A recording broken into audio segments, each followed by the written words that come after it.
ये है चारा।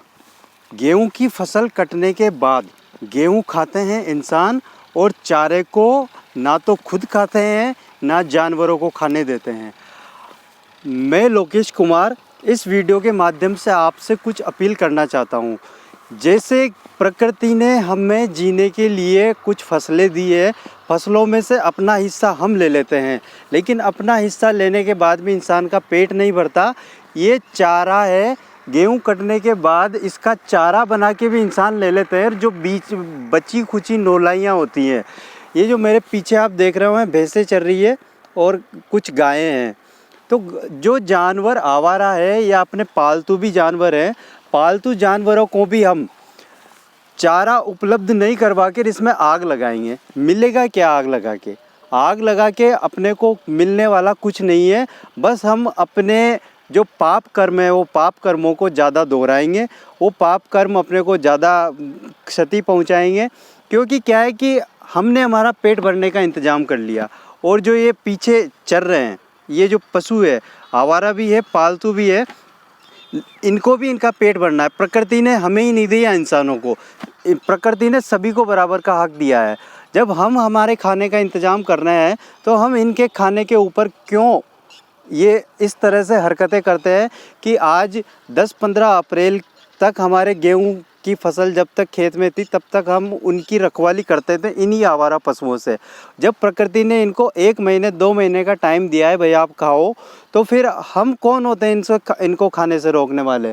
क्योंकि स्थिति ये है, मैं बता रहा हूँ आपको, ये जो पीछे धुआं उठ रहा है, ये धुआं नौलाइयाँ जलने का है।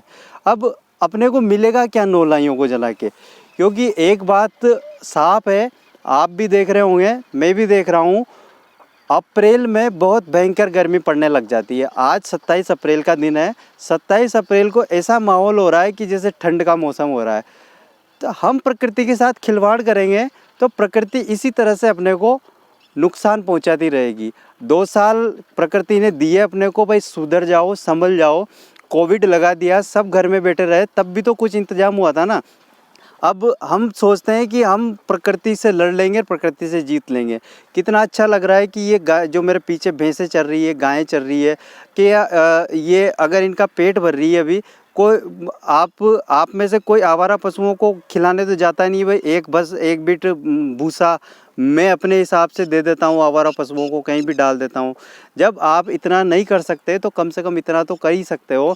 आपके पास जितना भी खेत है, 5 बीघा, 10 बीघा, 15 बीघा, उसकी नौलाइयों को नहीं जलाएं, और पशुओं को 1 महीने तक तो इनको खाने दे। 1 महीने बाद जब अपने को ज़रूरत पड़ेगी तब अपन इन नौलाइयों को जलाएं। क्योंकि जो पीछे देख रहे हो गाय चल रही है, ये कोई एक राजनीतिक माता ही नहीं है, ये वास्तव में हमारी माता है, गाय माता। या फिर हम इसी वजह से इसको गाय को माता कहते हैं कि हमें वोट लेना है। इनके खाने के इंतजाम के टाइम पे हम पीछे हट जाते हैं, ना तो हम इनका इंतजाम कर पाते हैं। जब प्रकृति इनका इंतजाम कर रही है तो फिर हम कौन होते हैं इनके खाने के बीच में दखल देने वाले? आपके घर पे तो आ ही नहीं रही मांगने। जब ये खेत में चल रही है, प्रकृति ने खूब दे रखा है इनको खेत ये सब चीज़ें, ये जब नुकसान करती है तब भी हम खेतों में तार बाड़ेर और कोट वगैरह खिंचवा के और इनका खाने का इंतज़ाम बिगाड़ देते हैं। मेरी बस आपसे इतनी सी अपील है कि आप ज़्यादा नहीं तो अभी 15 मई, 20 मई या फिर मई के पूरे महीने नौलाइयों को नहीं जलाएं, और आवारा पशु या फिर जो भी जीव जंतु है, जानवर है, उनके खाने में खलल ना डालें। नहीं तो वही होगा जो कोरोना के टाइम हुआ था। धन्यवाद। अगर मेरी अपील से आपको कुछ असर होता है तो मेरे वीडियो को अगर आपको लगता है फॉरवर्ड करने के लिए तो कर दीजिए, नहीं लगता है तो कम से कम आप तो इतना सहयोग कीजिए कि आपके आसपास या फिर आप खुद ही खेत में जो नौलाइयाँ हैं बची हुई है चारा बनाने के बाद, उन नौलाइयों को ना जलाएं, और अपने गांव के आसपास के या फिर जो भी पशु है उनको उनमें स्वतंत्र रूप से विचरण करने दें और चरने दें। धन्यवाद।